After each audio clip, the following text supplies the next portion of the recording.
Rise from your grave. How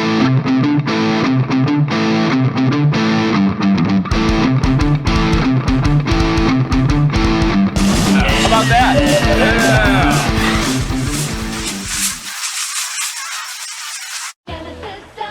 16-bit arcade graphics. 16-bit arcade action. Does.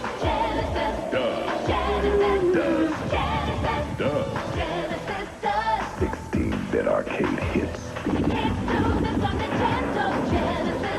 What Nintendon't? The 16-bit Genesis system by Sega. Genesis does it all. Joel here from the Poor Man's Retro Gaming Room, and today I'm going to tell you what my top 5 favorite Sega Genesis games are. Now, narrowing my favorite Sega Genesis games down to 5 was a very hard task.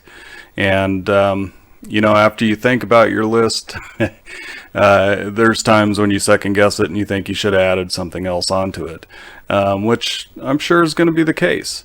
But anyway, let's get started. My top 5 Sega Genesis favorite games of all time, and of course this is my favorite games. I'm not saying they're the best Sega Genesis games ever made, but let's get started. Number 5. Ghouls and Ghosts from Capcom. Ghouls and Ghosts was released by Sega in 1989. It was not one of the original launch titles of the system, but came very shortly after, maybe in the next group of games that were released for the Sega Genesis. And what a great game it is. Of course, it's an arcade port from the arcade game Ghouls and Ghosts. And what they did was they actually reprogrammed the game, rewrote it, it redid all the code and everything exactly like the arcade game. Now the graphics took a little bit of a hit, but the gameplay in the game is, you know, as close to the arcade game as it could have been in 1989 anyway. And of course, you know, part of the game is you can upgrade your weapons. You'll get weapon drops at times, and also, if you take a hit, so like right when you start, you have your regular armor on, and if you take a hit, it knocks you down to your underwear. So you're fighting in your underwear, and then if you take another hit, it's gonzo. You're done. You're dead. What a great game, though. And then, of course, you know, if you got your golden armor, so if you had your armor and then you got another armor upgrade, it'd be the golden armor. And it gave you a superpower, basically. But great bosses, great game. Love this game, of course. Number 4. Shining Force. Shining Force was released in 1992 by Sega and is a fantasy, turn-based, role-playing strategy game. It's a turn-based strategy game in which you can level up every member of your party. You end up gaining several members to your party, and you can exchange them and use the ones you want to use. Each member of the party will have different things that they specialize in. You have healers, you have ranged attacks, you have mages. And then, of course, your main character is kind of a warrior type. And then you also have a tank, you know, type of character. And they all can move a certain amount on the board. And then you choose the enemy that you want to attack. And, you know, it all plays out in turns and on the board. And it is a very good strategy game. In fact, for its time, it really was amazing that they pulled this off, and yeah, I mean, what more can you say? It's one of those games when you pick it up and play, it's hard to put down. The story, of course, is really good. You know, I can't say enough about this game. It is a really great game.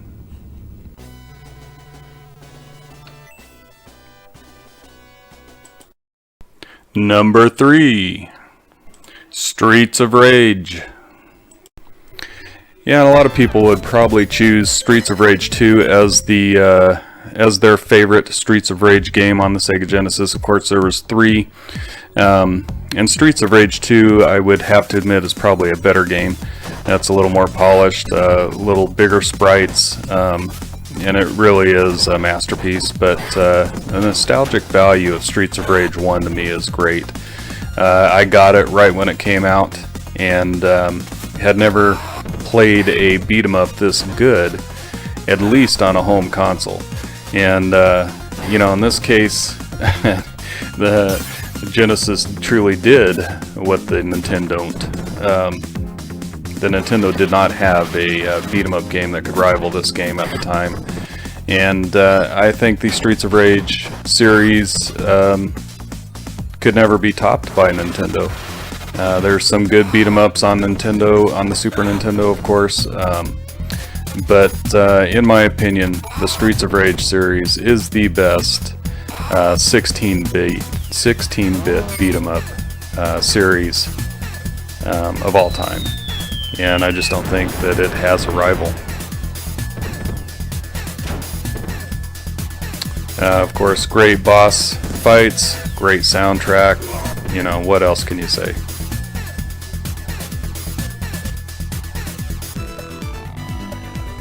Number 2, Sonic the Hedgehog. I can't really say anything that hasn't been said by other people, and probably said better about Sonic the Hedgehog. But I can relate to you my experience with the game and why I choose it as my number 2 favorite Sega Genesis game. And, you know, Sonic 2 and 3, excellent games. Both, I mean, really good games. And it could be argued that they're better than this one. But the first Sonic the Hedgehog has the most nostalgic value to me, and that's why it is my favorite out of the series. I do love all the Sonic games on the Sega Genesis.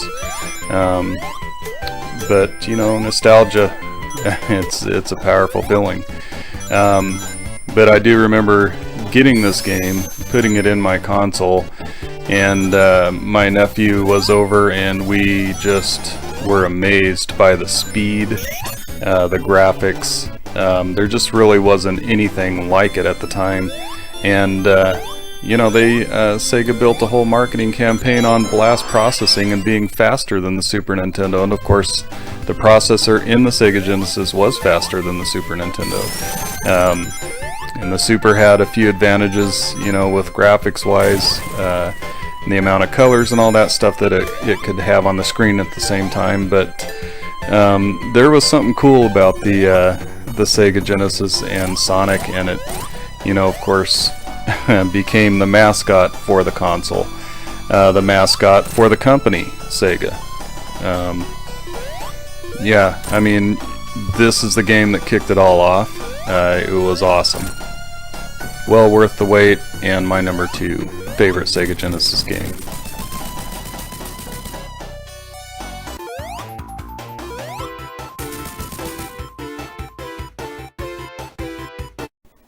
Number 1, Castlevania Bloodlines by Konami. Castlevania Bloodlines was the only Castlevania game released on the Sega Genesis, and there was a long stint there that Sega Genesis owners did not have a Castlevania game. But it was well worth the wait. Released in 1993,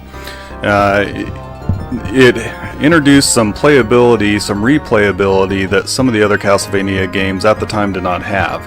You got to choose between John and Eric when you start the game, and you could choose different paths depending on if you picked John Morris or Eric Lacard.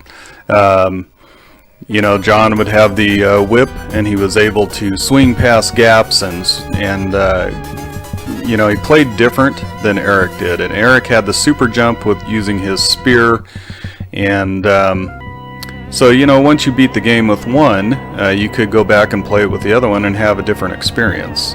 Not a completely different experience, but a different experience. And at the time, that was pretty cool. And one of the other things I really liked about when Konami would make a game for a console, they didn't just... So if they made Castlevania for the Super Nintendo, they didn't just port that same game or make a lesser version of it for the Sega Genesis. No, they made an entire, completely different experience. And the Sega Genesis was the only place that you could have this experience. And you know, that was cool as a Sega Genesis owner in 1993. Finally, a Castlevania game. Finally, Konami's on board, and then they release just an amazing game. There's a lot of people that probably like Super Castlevania 4 on the Super Nintendo better, but this is my favorite 16-bit Castlevania game, and it did the series justice. And there's just something Sega Genesis about it, if that makes sense. The sound, the soundtracks, and the sound effects, and it just had that Sega Genesis feel. And it did some really cool things. The boss fights were great, and it had several mini bosses that you'd fight too. And there was parts of the game that I'm going to show coming up here, which was kind of like a little boss rush type. You know, there was 3 mini bosses in a row that you had to fight and get through, and it was pretty cool. And those bosses were huge. The sprites were big. You know, it just really was unique to the Sega Genesis, and is a great game, really great game. So that is my favorite Sega Genesis game of all time. At the end of this video, I'm going to have an honorables mentions little clip that's going to show some of the games that I left out, unfortunately. Yeah, and as you can see here, you know, you beat the one mini boss, then you have to go through this other mini boss. And you know, they all had their rhythms and their patterns, and if you learn those, you could get past them. A lot of people say this is a difficult game. I don't really feel like it is for the time frame. You know, when it was created, the Sega Genesis games, Super Nintendo games, the old NES games, they were hard games. This one can be beat though. I mean, if you learn the patterns of the bosses and you learn the levels, and you learn how to play the character that you're using, yeah, it can be beat. But what a great game. Well worth the wait for Sega Genesis owners. And yeah, there's not a whole lot more I can say about it. Fantastic game. So that's it. My top 5 favorite Sega Genesis games of all time. And I want to thank you for taking time out of your day to watch this video. If you like the content that I'm putting out, feel free to do, you know, a big elbow drop on that like button down there. And if you really like it, you could do a big roundhouse kick to that subscription button and subscribe to my content. And you know, you could also hit that bell, slap it around a little bit, so that you're notified of any of my new videos that come out. But thank you so much for taking the time out of your day to watch this, and if you made it to the end, thank you for making it to the end of this video. And I'm going to show just a few honorable mentions next, but I do hope you have a great rest of your day.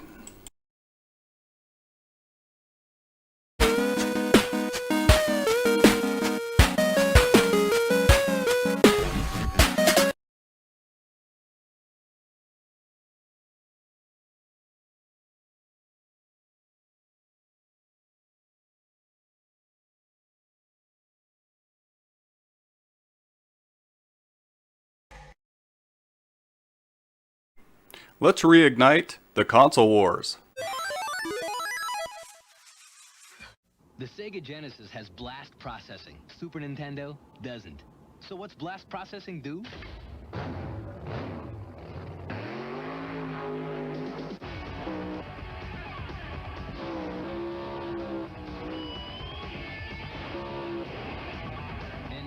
What if you don't have blast processing?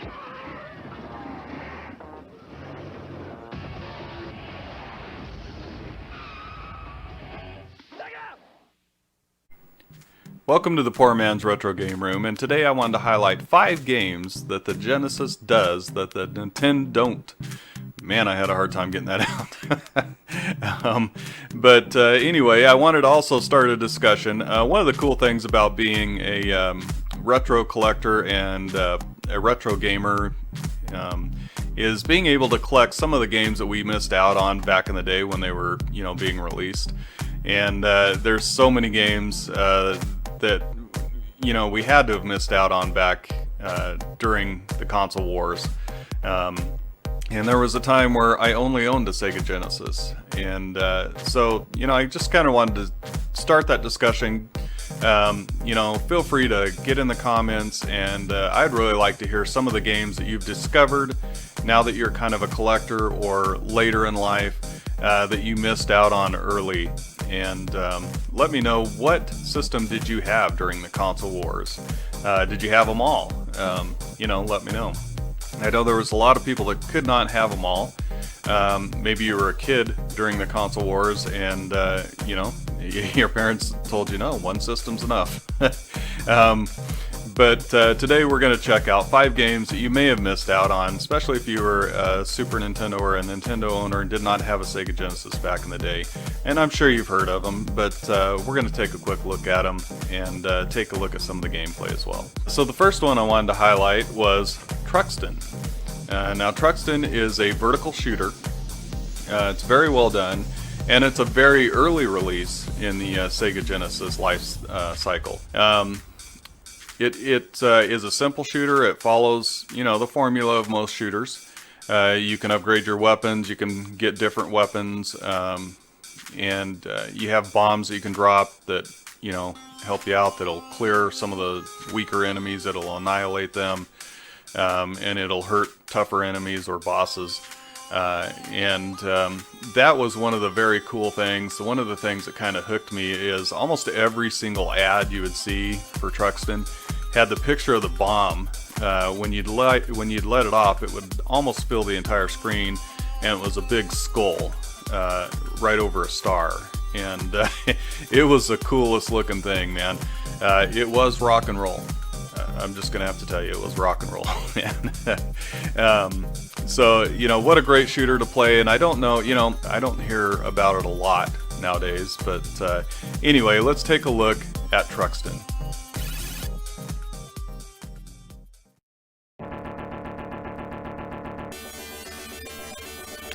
Truxton was released in 1989 here in North America. And, it is a simple shooter, but it's a great one. And it's so easy to pick up and play. Now, it is a difficult game, and especially the further you get into it. And a lot of times you'll have ships coming from the front and from underneath as well. But there's several power-ups you can get. You can get the power shot, which is the red one, and it fires a fan of bullets. The Truxton beam, which is green. The thunder laser, which is what you're seeing now. And then also you would have the destroyer bomb, which was the one that was shown in all the ads. It just was very, very cool. But what a great game, and just a great experience and a great thing to have as a Sega Genesis owner, and a very early game on the Sega Genesis as well. So Truxton really did what the Nintendon't. You could only play this back in the day on the Sega Genesis. Graphics, sound, music, everything came together on this one. What a great game. And the next game that I wanted to highlight is Subterranea. Subterranea is a unique type of shooter. You're in a craft, and you're underground, of course, and there's several different missions that you have to complete as you progress through the game. The bosses are excellent. The action's great. The control is, super precise. And if you spend enough time at it, you'll get really good at it, and it's just muscle memory at that point. It is very unique. I don't know that I've played a game like it. And you have to do several different things, like finding pieces of the ship, You can rescue hostages. You can take out guns, bosses, all kinds of things. And it's very, very well done, and I highly recommend it. And I've heard it described as a hidden gem before, and maybe it's not now. Maybe enough people know about it. But I will tell you also that the game is very cheap. It's very affordable. You can find it. There's plenty of them out there. I got mine off of eBay, and it's been a while now, but it was actually sealed, and it was under 20 bucks. I think it was like 15 bucks. And I'm sure the price has gone up a little bit now, but it's still a very, very good deal. If you can find Subterranea, I highly recommend it. So let's take a look at Subterranea.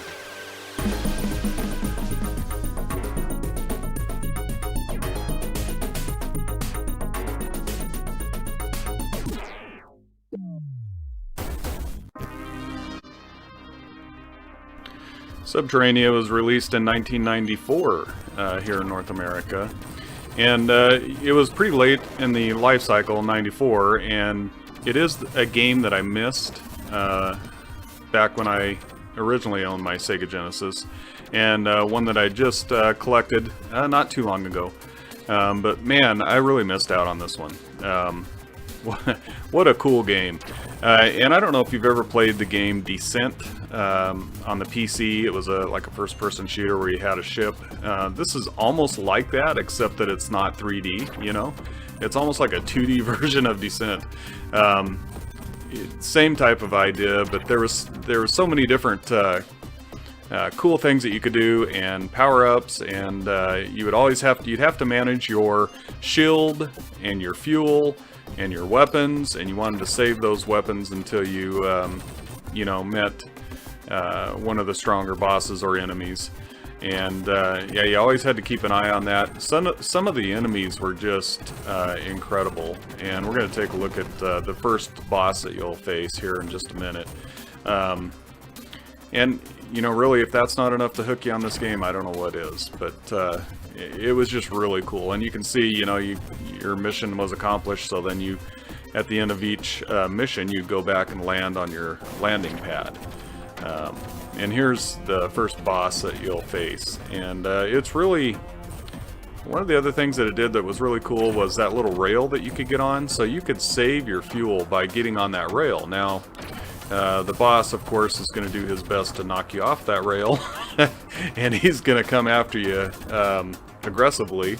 And then he also had that little tail on the end that could just flip you around. There was a lot of really unique things in this game, and you could really tell that the developers really cared about what they did and had a lot of passion for this game, and it certainly came out.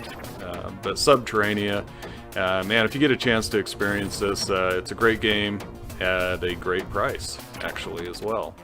And then also at the beginning of the missions, it'll show you a map, and it'll show you kind of where the objectives are. And if you picture that map, it actually is a map of the level, and you can follow that along and see where you're supposed to go. But what a great game. I highly recommend Subterranea. And the next game I wanted to cover is a great platformer for the Sega Genesis, and that is Kid Chameleon. It's a very good platformer and has a unique gimmick to it where there's several different helmets, and if you collect those helmets throughout the game, you'll break blocks and you'll find these helmets, and the helmet will transform your character into whatever that helmet is. So like a samurai helmet will turn you into a samurai warrior with a sword.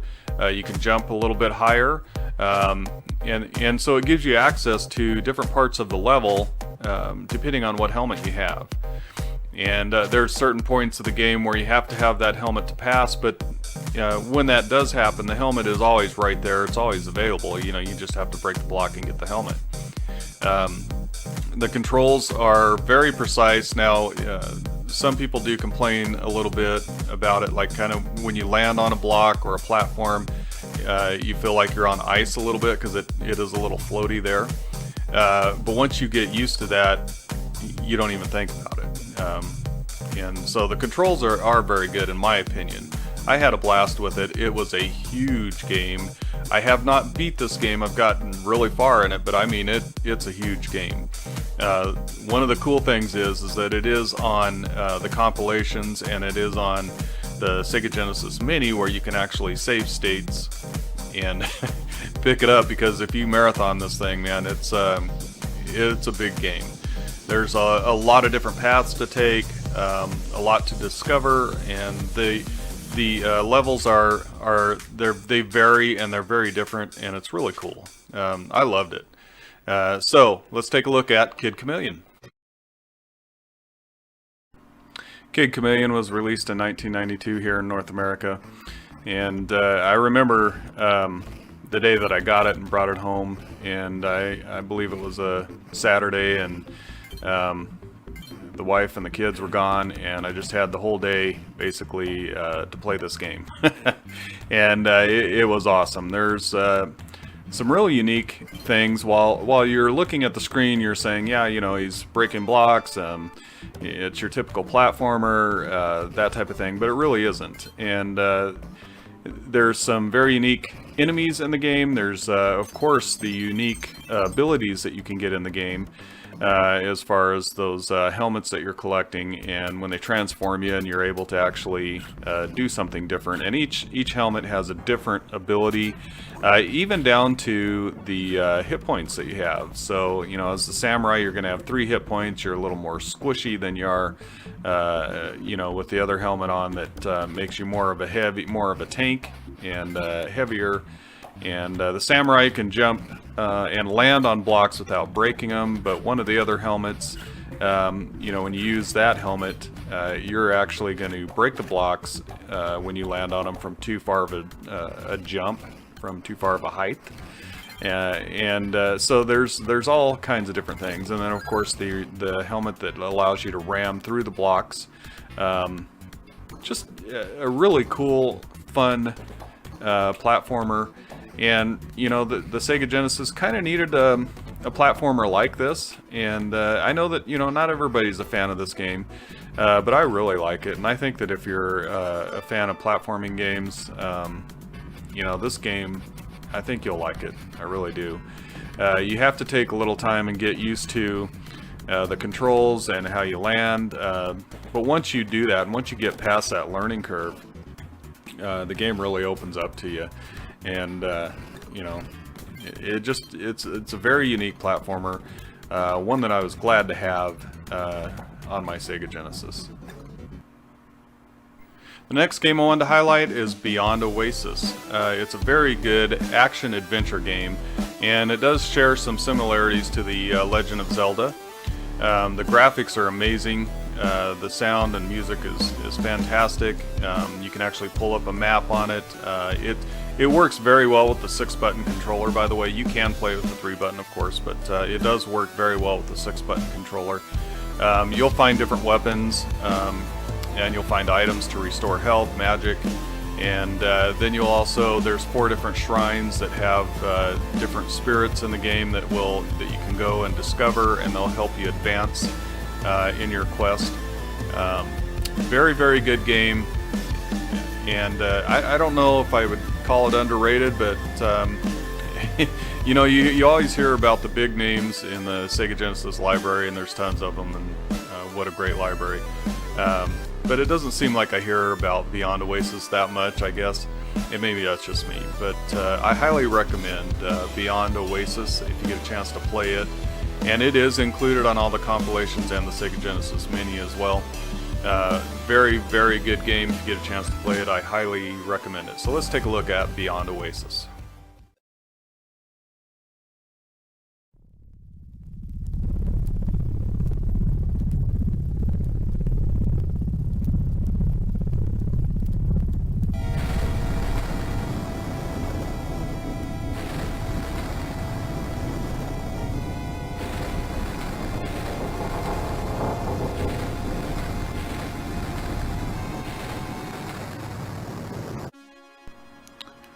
Beyond Oasis was released in 1995 in North America, so it was pretty late in the Sega Genesis life cycle.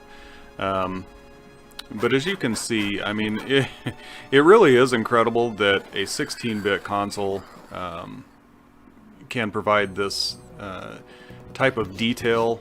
The colors are great. The colors are vibrant. The action's great.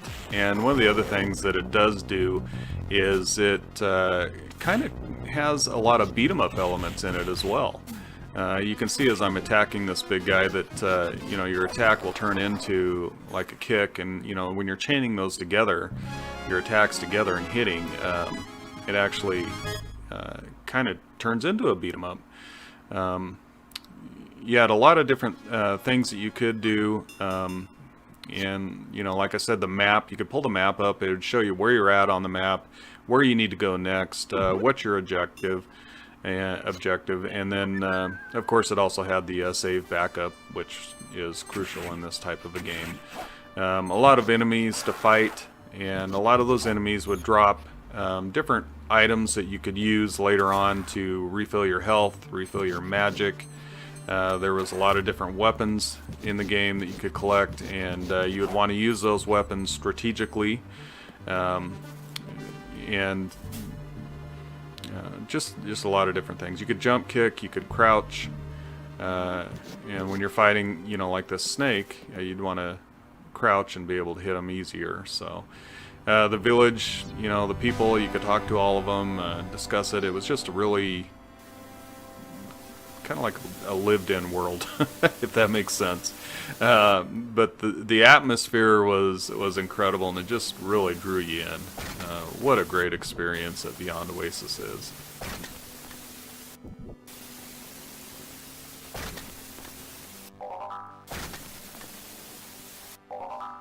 Now, the last game that we're going to highlight today is Shinobi 3. What a great action game it is. One of the cool things about owning a Sega Genesis back in the day was being able to play Shinobi 3. It's very well polished, and the action is just, it just seems a little bit smoother than the previous entries in the Shinobi series, and I'm not taking anything away from them because they were excellent. But the entire series, I mean, you can't go wrong with any of the Shinobi games. But Shinobi 3 was amazing. The graphics, the size of the sprites on screen, the boss fights, the different techniques that you had. There was a whole array of different techniques that were available to you in Shinobi 3. And it was a little more geared towards speed, I guess, rather than difficulty. It isn't as difficult, in my opinion, as the previous two Shinobi games. But what a great game, and if you haven't played it, man, you're missing out. So, you know, if you own a Sega Genesis, I highly recommend getting Shinobi 3 for that Sega Genesis. Dad Racer, you know who you are. But I highly recommend Shinobi 3. So let's take a look at Shinobi 3.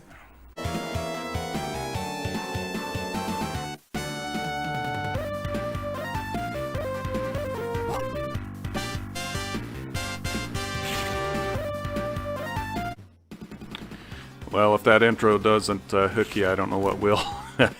Shinobi 3 was released in 1993 in North America, and was instantly a classic. Instantly. One of the most beautiful games you'll find on a 16-bit console. One of those games that was kind of a bragging right back in the day. You know, if you had a Sega Genesis and your friend or whoever you were talking to did not, you know, that was one of those games. Hey, at least I can play Shinobi 3. It did come a little bit later in the life cycle of the Sega Genesis, but man, what a great game. You had a different set of things that you could do, including like there was a mid-air dash kick that you could do. You could do the wall jump, you know, grab on the rope and scale across it to, you know, as far as gaps in the level. And where else could you be, you know, an expert equestrian that is just riding through a field and chopping down bad guys? What a great game. So many good things about this game. It's hard to list them all off. Great bosses, great action, great graphics, great parallax scrolling, great effects, everything. I really do not have a complaint about this game. Shinobi 3, one of those games that the Sega Genesis did that Nintendo didn't.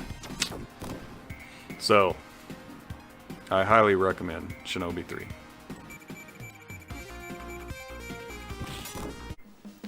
Well, there you have it. 5 games that the Sega Genesis does that the Nintendon't. I'd love to hear your guys' comments and your guys' opinions, and maybe put down in the comments some of the games that you missed out on back during the console wars that you've discovered later on. I'm sure everybody that watches the video would love to hear those. So let's have a discussion about it. Let's take a walk down memory lane and relive some of those times during the console wars. And relive some of the times that maybe after the console wars when you discovered games that you're like, man, I wish I would have had that back in the day. But anyway, this video's went on way too long. I want to thank you guys for joining me today, and if you made it through the entire video, thank you so much. If you do like the content and you're new to the channel, consider subscribing. And if you like the content, consider hitting that thumbs up on the video. So thank you very much. I hope you guys have a great and safe rest of your day.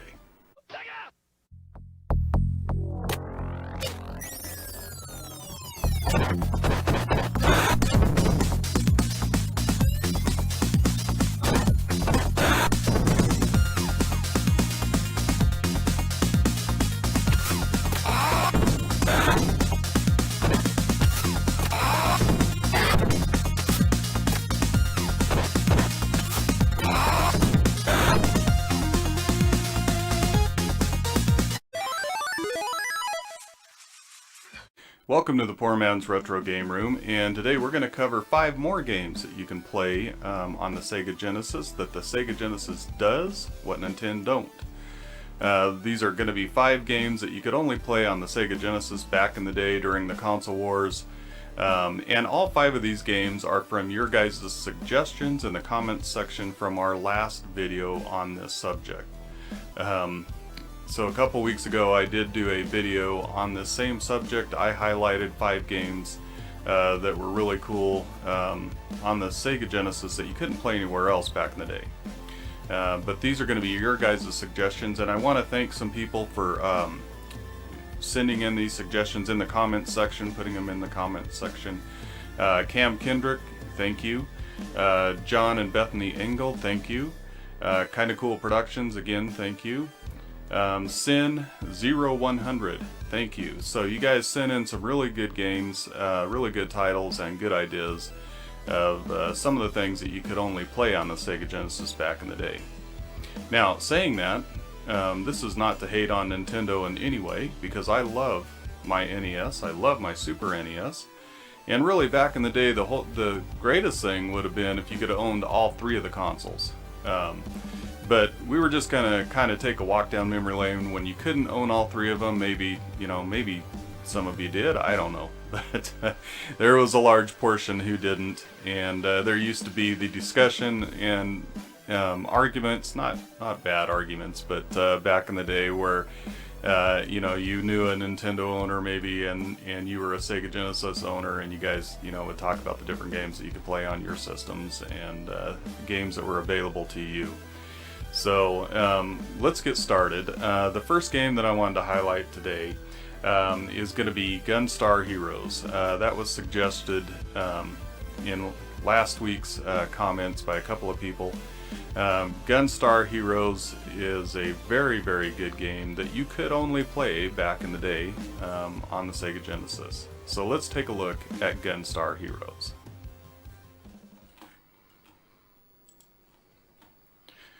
Gunstar Heroes is a run-and-gun video game developed by Treasure and published by Sega.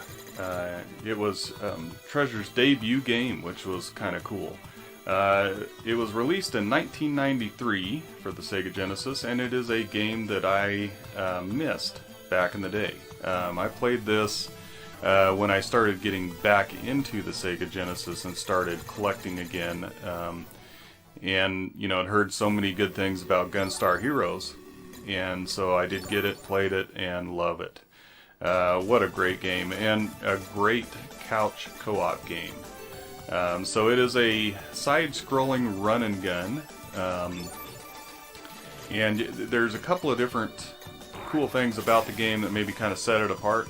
The art style, for one, is very cool. And then you can also select from 4 different weapons when you start the game, 4 different shot types. And they're all different colors and different elements and different types. And during the game, you'll actually pick up other weapons, and you can combine those into a different type of shot.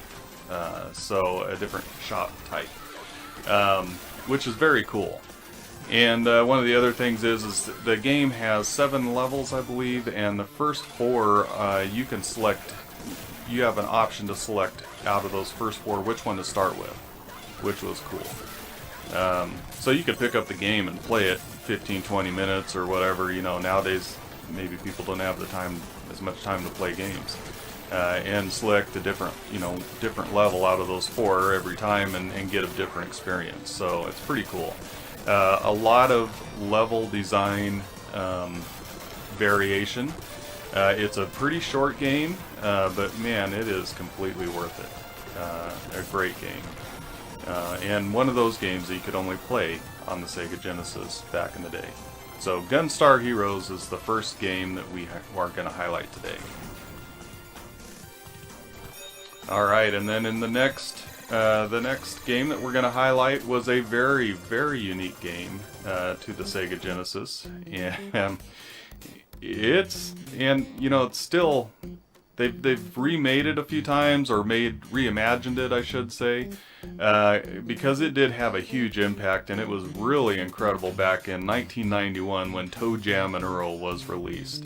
When Toe Jam and Earl was released, I remember my cousin scoring this game, and he came down to my house and brought it with him, and I was just starting my 2 days off from work, so we stayed up all night, man, and played it and beat it, and just, I mean, so much laughter and fun. And it is another one of those games that is a very, very good couch co-op game.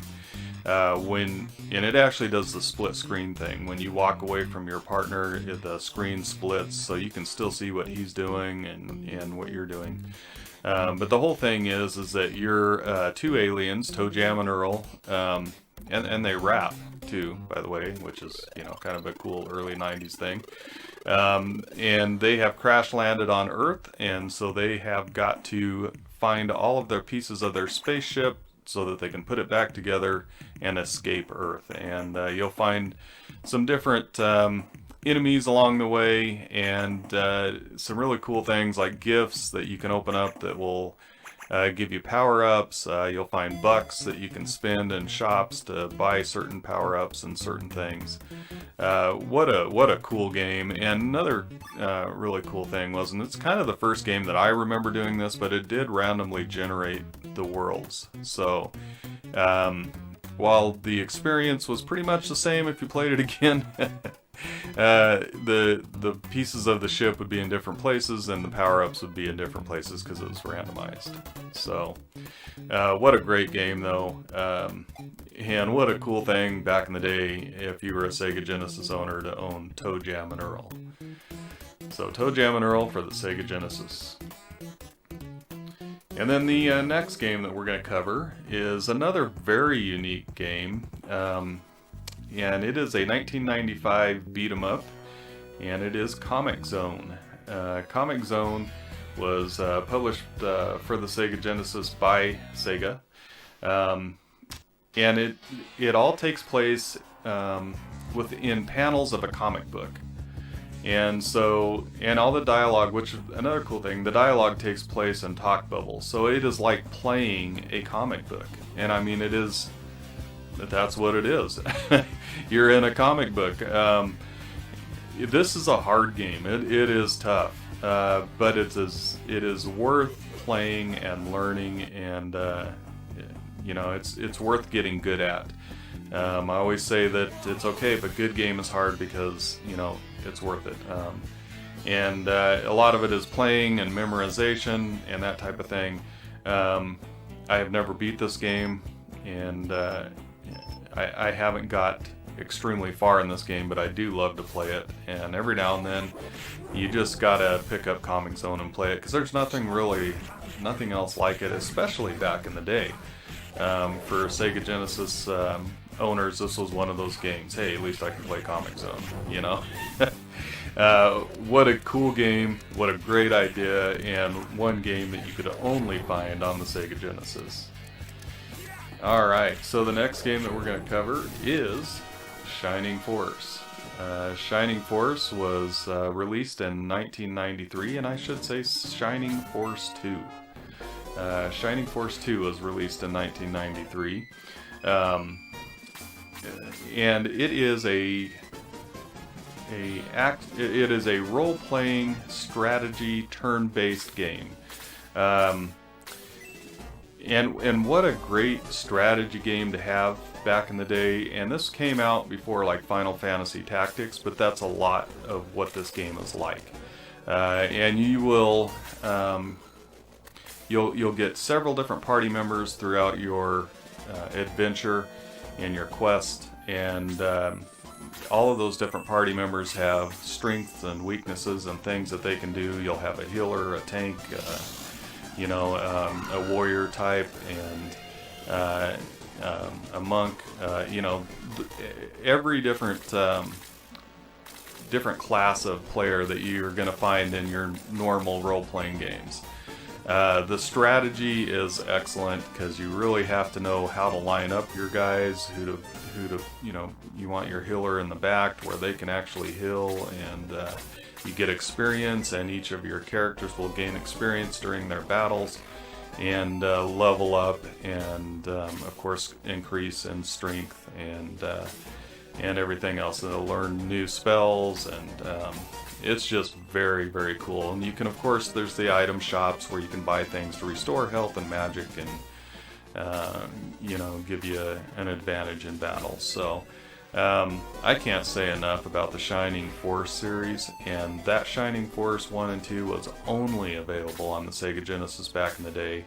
If you're a Nintendo owner that is watching this, or a Sega Genesis owner that maybe missed this series back in the day, I strongly recommend either one of those games. Now, Shining Force 1 has a little more nostalgia to me, and it's usually my first choice, but Shining Force 2 is more polished, and I would say technically it's a better game, but not by much. They're both very similar, and some people will argue that, but Shining Force 2 is a work of art.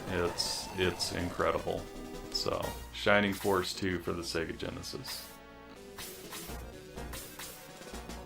And the next game is Phantasy Star 4. Phantasy Star 4 is a masterpiece.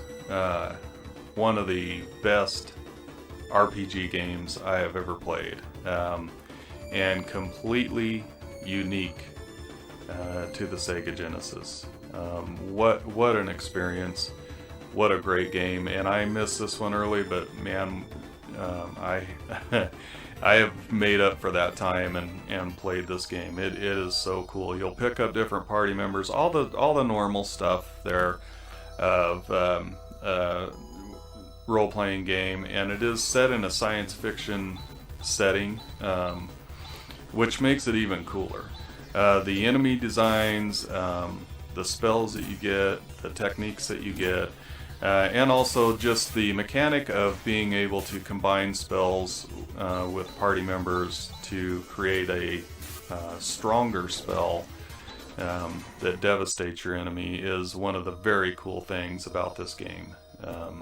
This game is very easy to lose yourself in and play, and it's just, it's such a polished, excellent role-playing game, and I would put it up against any of the best role-playing games out there in the 16-bit era. It holds its own, and the Sega Genesis really needed this, because it did lack the amount of role-playing games that the Super Nintendo owners had access to back in the day. Super Nintendo was brilliant with the amount of role-playing games are available on it, and the Sega Genesis tended to be a little more arcade, focused. But later, when we got the Phantasy Star series, and Phantasy Star 4 is just the pinnacle of that series. I just cannot recommend Phantasy Star 4 enough if you have not played it. Most of the people watching this video have played it probably multiple times, and would completely recommend it. What an excellent game. Fantastic game. So Phantasy Star 4 is how we're going to wrap up this video as far as games that the Sega Genesis does that the Nintendo don't. And what a good way to wrap it up. Well, there you have it. 5 more games submitted by you that the Sega Genesis does that the Nintendo don't. And absolutely no hate, nothing against Nintendo. I love my NES, I love my Super NES, and the greatest thing now is that I have all 3 of those consoles and can experience all the games on all 3 of the consoles. So that's the cool part. And one of the other cool things, of course, in retro gaming is coming across a game that you never experienced or you missed out on back in the day, and finding that treasure and playing it now. So well, I hope you guys really enjoyed this video. If you did, give it a thumbs up, and there's more games out there that we can cover, so if you give it a thumbs up and let me know in the comments games that I haven't put on here yet, that we haven't mentioned in those first 2 videos. And if you guys want to see another video on this, let me know in the comments. Give the video a thumbs up if you would, please. And if you're new to the channel and you like this content, consider subscribing. So thank you very much for watching the video, staying to the end of the video, and I hope you guys have a great and safe rest of your day.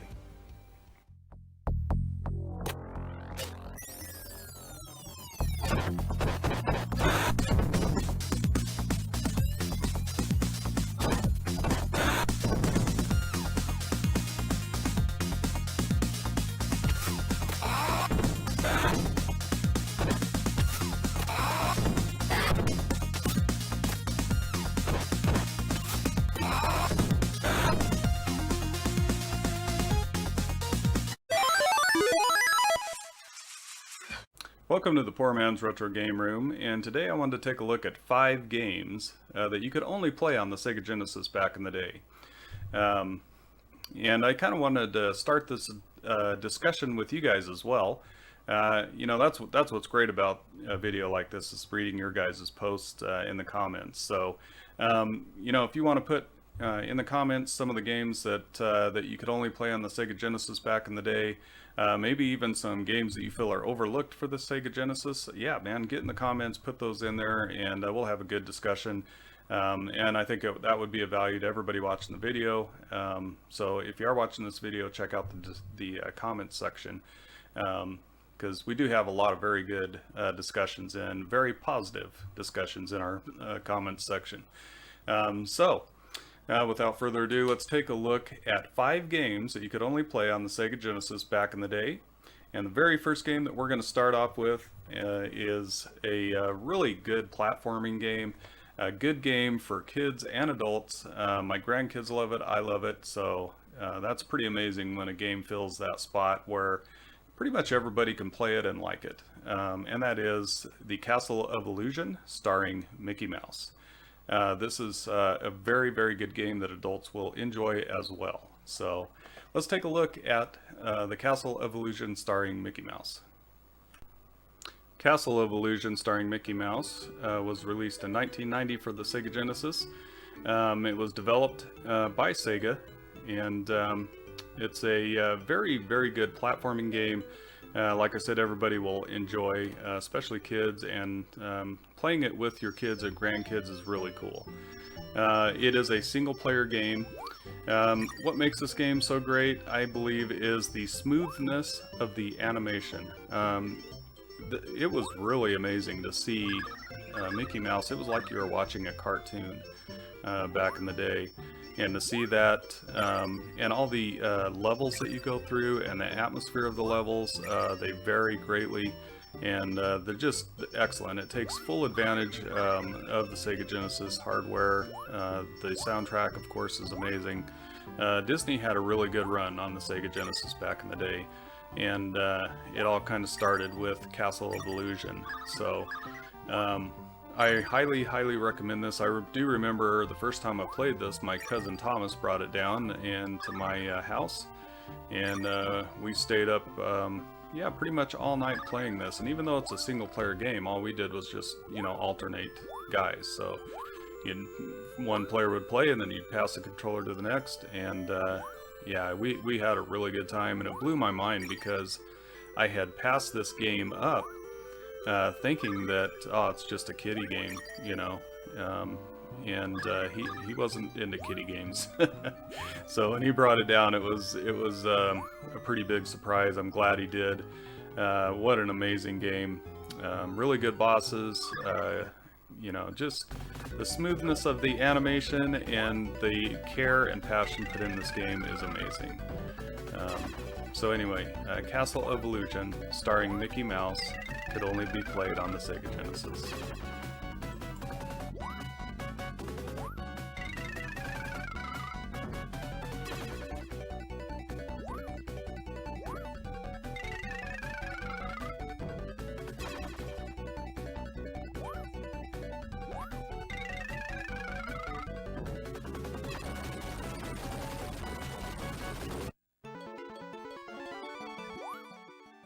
And the second game that I wanted to shine the light on for the Sega Genesis that was only playable on the Sega Genesis back in the day is one of the first games that I feel on this list that are overlooked. And that game is Jewel Master. This has some very cool mechanics in it, and it's a very unique game, and it's an early Sega Genesis game. So you know, if you kind of want to know what the experience was like back in the day when the Sega Genesis had, you know, maybe it's its first year or two of release, Jewel Master is a very good way to experience that. Really a good game and just very unique. So let's take a look at the Jewel Master. Jewel Master was released in 1991, was developed by Sega for the Sega Genesis. And it is a one-player, single-player game. It takes place in a country called Mythgard, and you must play the Jewel Master, who has to traverse very different levels, ranging from, you know, deserts to rugged mountains and through ruins. You know, it's very, very cool that way. It is a difficult game, I will tell you that. At least in my opinion, it is. But you know, difficult games, sometimes that's good if they're a good game, because you know, this is the kind of game that I go back to every now and then and just play 30-40 minutes, you know, and try to get as far as I can. It is really good, and basically your whole thing is that you want to collect all of the 12 rings, and each ring has a different element to it. And so when you get those rings, you would equip one, and what you can do is you can pull all the rings off, first of all, and then decide which ones you're going to combine, because you have 2 slots for rings on each hand. So you use 2 fingers on each hand for those rings. And they give you different powers with the ones that you combine. So you know, you might have a ice ring and a fire ring, and they may cancel each other out, those two. But if there's a different kind of ring that you put on with them, it can give you ice daggers, it can give you flame walls, fireballs. You can get an electrical shield to cover you. You can get rings and combine them so that you can jump higher, and that'll get you through different levels.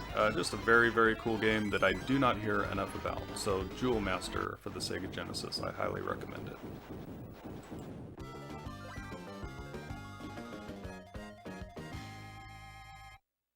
And the next game that I wanted to shine a light on that was only playable on the Sega Genesis back in the day, in my opinion, is probably the best 16-bit boxing game that you can play.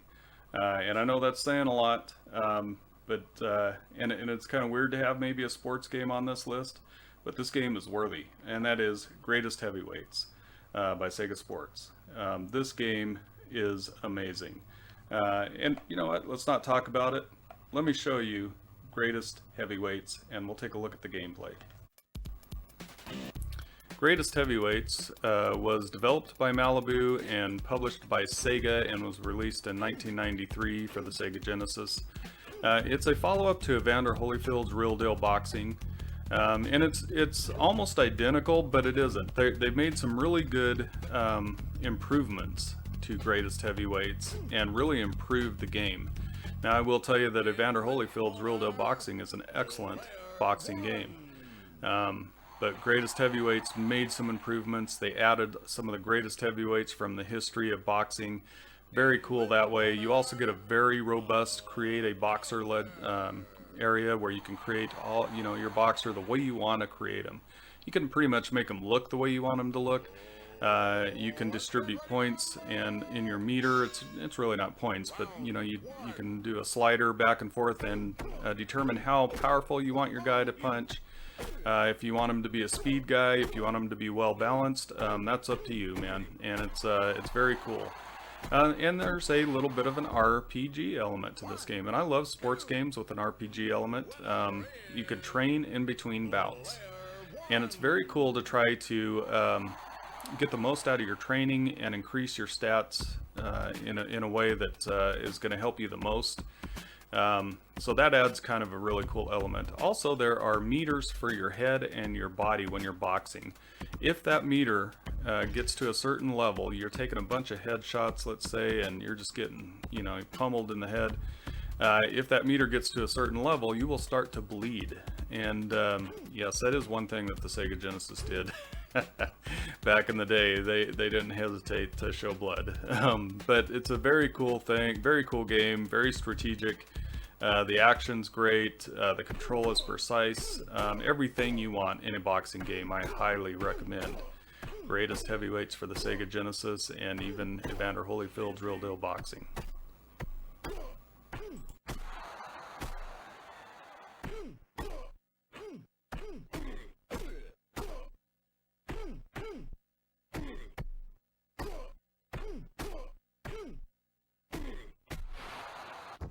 And the next game that we're going to look at, I never hear about, and it is a good movie tie-in game. Yep, I know it's hard to believe. And it is a launch game, and that is Rambo 3. Yes, there is a good Rambo game out there, and it's on the Sega Genesis. So let's take a look at Rambo 3. In 1989, Rambo 3 was released for the Sega Mega Drive and Sega Genesis. It's an overhead perspective. It has several different weapons that you can use. You can use your machine gun. You've got the bow and arrow, and the arrows are exploding arrows, which is very, very cool. And it plays very well. It's pretty tough at first until you get kind of used to it. It's just one of those games that I honestly completely missed back in the day, and I wish I wouldn't have. I'm glad that I picked it up later in life, and I really do like it. I know I would have loved it back in the day. You know, there's several different mission types as well, and there's some really cool bonus levels where you're taking down a helicopter or a tank with your bow and arrow, your bow and exploding arrows. Yeah, there's hostages that you have to rescue, and then especially in the second level, once you rescue the hostage, you're told that the dungeon is going to explode in so much amount of time, so you got to escape. But this game is very good, good action, a good movie tie-in, and a good Rambo game for once. So very cool. I highly recommend Rambo 3 for the Sega Genesis.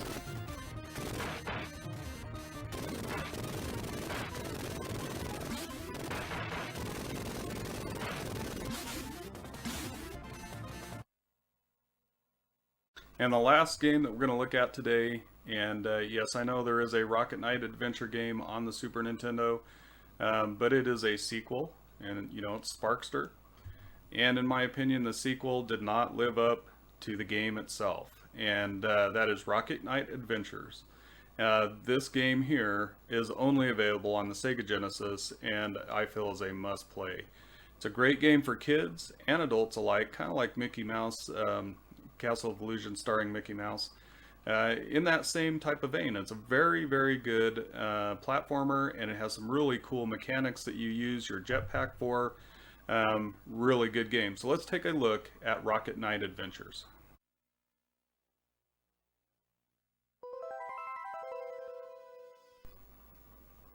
Rocket Knight Adventures may have been overlooked by a lot of people, and it was by me, because it came later in the Sega Genesis lifespan. So it was released by Konami in 1993. And you play as a possum knight who fights basically an army of robots and pigs. And a lot of times the robots and pigs will be piloting different types of vehicles, and you have to take them down as well. You'll see some really good mini boss fights and boss fights. And really the gimmick or the gameplay mechanic that I really like in this game is you can charge your jetpack up and then release it, and when you release it, it gives you a huge boost, and you can reach areas that look like they're impossible to reach. And it's cool. You get that short boost of jet power and rocket you up in the air, or you can actually jump up and turn diagonally and let go of your charge button, and you'll go that direction. So it is really cool. A lot of really good level design here and good atmosphere, and it just has that a charm about it that other games don't. And I think it's kind of funny because I kind of wonder if maybe Konami was wanting to make that their mascot, you know, and you know, Sparkster is the star of the game, and you know, then he made it over to the Super Nintendo in a sequel, if you will. And you know, but I like Rocket Knight Adventures better than the sequel. I just do. And so it was kind of cool, you know, to find out that this game was only available on the Sega Genesis. But I highly recommend it. Great game for kids, great game for adults, and it does get challenging in the later levels, but it's very, very worth playing. So I highly recommend Rocket Knight Adventures.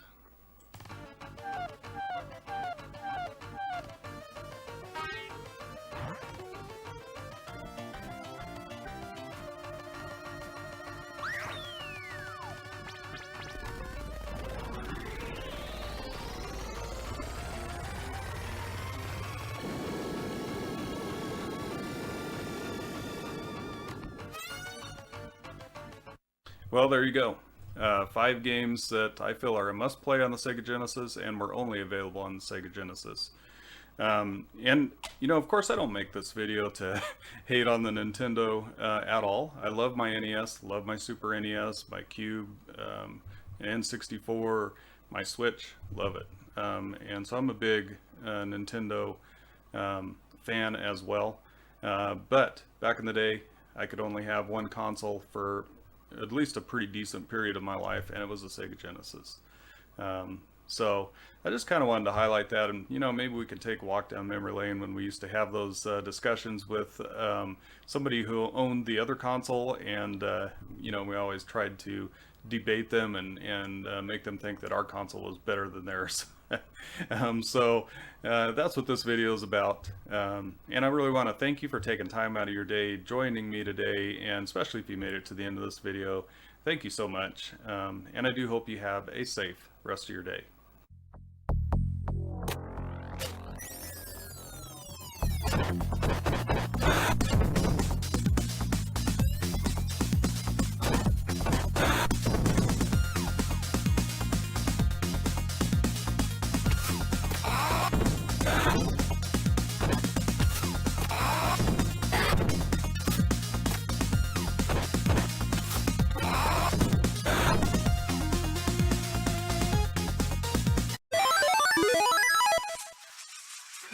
Welcome to the Poor Man's Retro Game Room. And you know, with 713 games or around that in the Sega Genesis library, I doubt if you have played them all. So today I wanted to give you 5 games that are, in my opinion, overlooked in the Sega Genesis library. So without further ado, let's get started. Back in 1992, you know, when Electronic Arts was cool, they actually released a good game. They released several good games for the Sega Genesis, actually. Crew Ball is one of them. Man, if I could count all the hours that I played this and put into this, just chilling out, relaxing, and playing a video pinball game after work, yeah, there'd be a lot of hours. This game makes very good use of the Sega Genesis hardware. I love the music. They're featuring 3 different songs from Motley Crue that they did, and it was Dr. Feelgood, of course, Live Wire, and Home Sweet Home. This game really did kind of get a bad rap back in the day. It's a good video pinball game. A lot of people had said that it was generic, and it got criticism because it wasn't actually going after the Motley Crue license at first. They wanted to get the Headbangers Ball license from MTV, but that did not work out. So they settled for the next best thing, and they went with Motley Crue. And I think it's pretty cool. I mean, it's a different type of pinball game. And yeah, what other system would you be able to play a Motley Crue pinball game on? Yeah, that's right, none. The Sega Genesis, you know, I'm sorry to say this, all you Nintendo kids that watch the channel, and you know, don't take this personal or anything, but when it comes to Motley Crue and Crew Ball, the Genesis did what the Nintendon't. It did, unfortunately. But I had a lot of fun with this game, and very cool game, and one of those games that you could only play on the Sega Genesis back in the day. Now, not every game on this list is going to be an exclusive, but this one is, and I really enjoy it. So I highly recommend picking up Crew Ball if you ever see it out in the wild, or if you love video pinball games.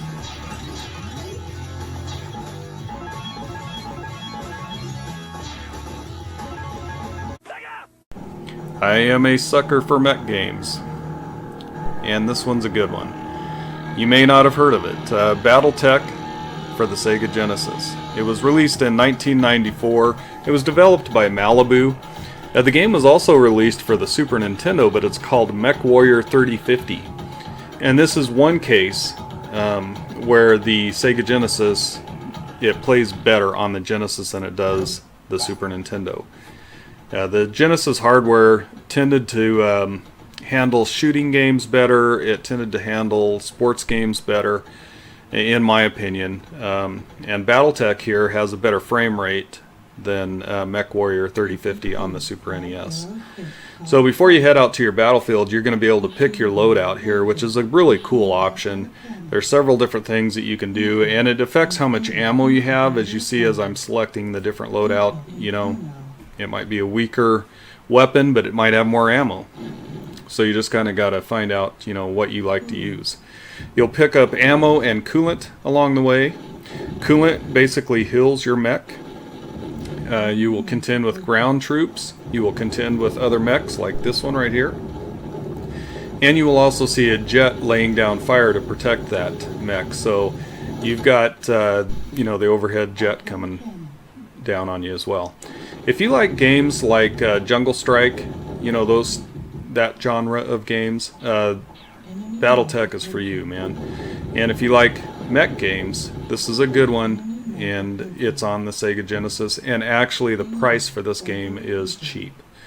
The game can be very difficult at times, but once you get the hang of the controls, it gets much better. It is worth putting some time into. It also has like a very good size map screen, so you can pull up your map and you can see all your objectives. It's very cool. This game is an excellent game. And I think since it was released in 1994, a lot of people missed out on it. So I highly recommend Battletech for the Sega Genesis. Enemy mech approaching. When you pop in X-Men 2 Clone Wars into your Sega Genesis, you are dropped right into the game. No title screen, no nothing. You're dropped in, and you better be ready to go. You got to get through this first level to even get to the title screen, and it's pretty cool, man. I mean, the first time I played this, I popped it in, I was just kind of blown away. This is an excellent X-Men game, and it's an excellent superhero game. Period. You can choose from Beast, Cyclops, Gambit, Nightcrawler, Psylocke, Wolverine, and Magneto is unlockable after the third level. As you can see, there's big sprites. I don't know, it's just a really well done game. And of course, each of those different characters that you can pick have different powers. And you can use those powers often. You just have to wait for them to kind of recharge. But it's pretty cool, man. You can use them almost at will. Challenging game for sure. It is. But it's not cheap when it comes to the difficulty department, just like the other games we discussed on this list. And if you play, once you put some time into it, and I kind of play maybe one or two characters when I first got it, so that I could kind of learn them. That's a good idea, and some of those characters are going to be a little better in different areas and against different enemies, of course. Yeah, big sprites, great graphics, really good use of the Sega Genesis color palette, and a game that was later in this life cycle of the Sega Genesis, so they really knew the boundaries and what they could do and ways to get around things. So it's a very polished, very well-made game. I highly recommend X-Men 2: The Clone Wars for the Sega Genesis.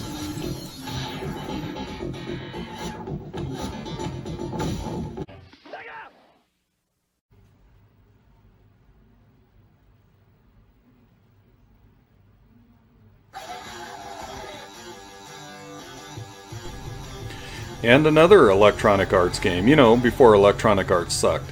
They made some good games for the Sega Genesis. They weren't afraid to think out of the box and make some unique games. And this is a very unique game. Mutant League Football is very different. You do not have to be a football fan to like this game. There are various different fields that you can choose to play on. There's a lot of different hazards that litter the field, like landmines, fire pits, and other things. Teams also have a special, nasty audible or dirty play that they can call.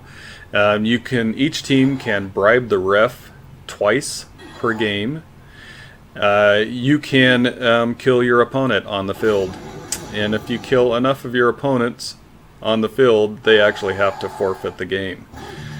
Each team has kind of that nasty audible, and it does things like it'll make the football explode, it'll give you invincibility, electric shock, there's jetpacks, or when you hit the quarterback, you hit him with the intent to actually kill the quarterback. When you're running with the ball and you have the ball and you get killed, you do fumble the ball. And that kind of makes sense. If you were to explode on the football field, you would not still be able to hold on to the ball. Very, very unique game, and really a cool game that you could only play on the Sega Genesis back in the day. It was built on the Madden 93 engine. But like I said, you do not have to be a football fan to enjoy this game. It's simpler. There's not as many guys on the field as you would have in Madden 93, and just a blast to play. So I highly recommend, if you ever get a chance to get Mutant League Football, or play it any way you can, I highly recommend Mutant League Football for the Sega Genesis.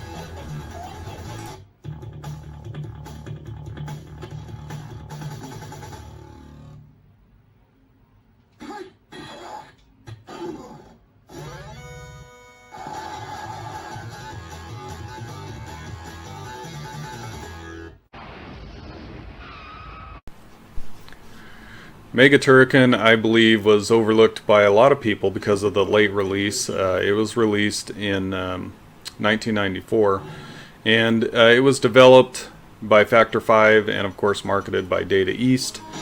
It's a very good run and gun game that I completely missed out on back in the day. I got it later in life and was actually discovered it and just really enjoy it. The Super Nintendo has a very good Turrican game on it as well. Super Turrican, that's an excellent game as well. Both games are really great, and I can recommend both of them. But I do have to give the edge to Mega Turrican.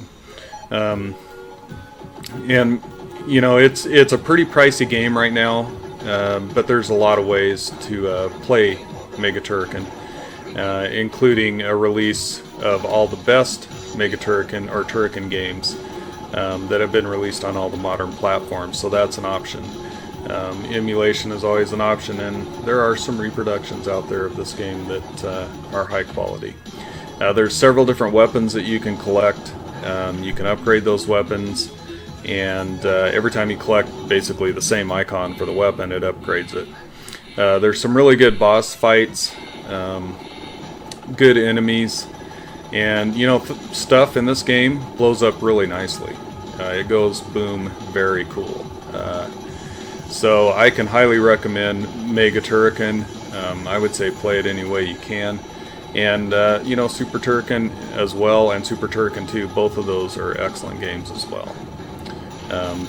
But you know, Mega Turrican just has that Sega Genesis sound to the sound effects and the music and the graphics. It's just a gritty Sega Genesis game that I highly recommend. So Mega Turrican for the Sega Genesis, and I believe it is overlooked. I hear about it now and then, but I don't hear about it a lot as being, you know, one of the great games on the Sega Genesis. So I highly recommend Mega Turrican for the Sega Genesis.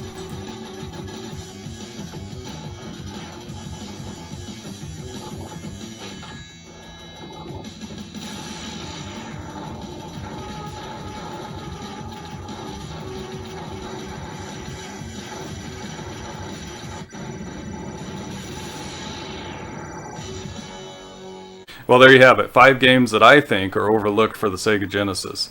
Do you have some games that you would like to add to that list? Some games that you think are overlooked for the Sega Genesis? I would love to read about them. I know everybody watching this video would. If you could put those in the comments, that would be great. Terrific.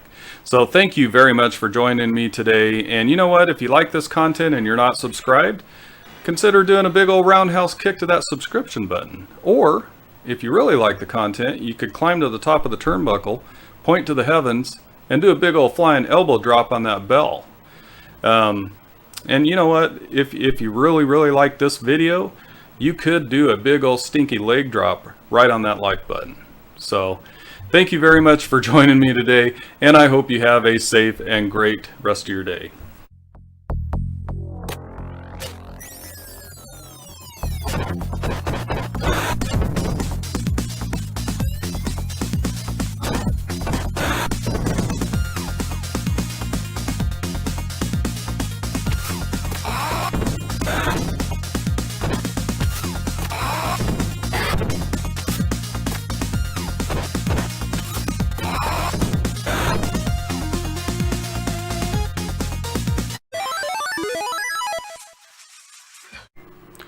Joel here, and today we are going to cover the Sega Genesis Tower of Power. First of all, we're going to go over everything you need to assemble the Tower of Power, and then I am going to actually show you, I caught it on film, I caught the power on film, and I'm going to take you over to the Tower of Power and show you exactly what happened when I filmed it today. So this is going to be exciting. This is going to be fun. I don't think this has ever been filmed before. So you might want to stick around to the end. It's pretty amazing. Alright, so the Sega Tower of Power. The very first thing you need to assemble the Tower of Power is the 16-bit powerhouse Sega Genesis system. So you need a Sega Genesis. You then need the incredible power of the Sega CD. So you need a Sega Genesis, Sega CD. Then you need the 32-bit powerhouse Sega 32X. So you have the Sega CD, the Sega Genesis, and the Sega 32X. Then what you need, so that's the system. But then what you need to complete the Tower of Power is a Game Genie, right here. And then you take Sonic and Knuckles, right here. You place that on the Game Genie.